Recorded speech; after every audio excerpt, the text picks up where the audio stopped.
was a graduate student here at Cal and first year in social psychology. And the culture of social psychology is find a topic that people don't think can be studied scientifically and do it scientifically. So during that year, it happened to my great fortune that I fell in love. Actually, I fell in love with Elaine Aron, who I've been living with and collaborating, my wife, for many, many years since then. So what happened is we fell in love, and I looked for research on it since I was in love, and there was hardly any. And I said, here's my topic. Studying love scientifically, brain imaging, lab experiments, gives us a deep understanding of how love works. And love is central to human life. It is the biggest predictor, relationship quality is the biggest predictor of human happiness, more than wealth or success. And it's a huge predictor of health. How long we'll live is predicted more strongly by your relationship quality than by smoking or obesity.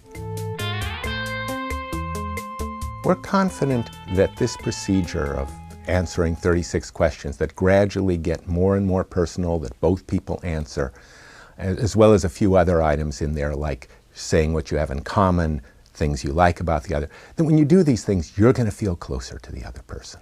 Now, does that make falling in love? It could contribute to it. Part of falling in love is feeling a connection. Certainly, if many other things are in place and this happens, it could be the straw that breaks the camel's back. We know these 36 questions get people closer. That can facilitate falling in love. If this is an appropriate person for you, probably good to facilitate falling in love.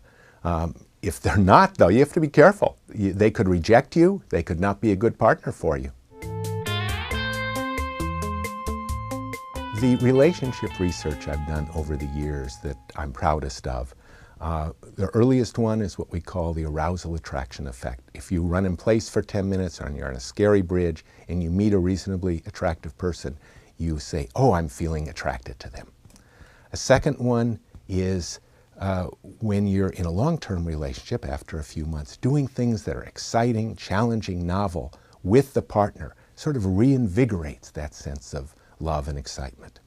Third thing is we've identified the parts of the brain that become active when you are thinking about or looking at a picture of someone you're intensely in love with. Something that shows up even in very long-term couples that are very intensely in love. Finally, of the major things is what we call including other in the self.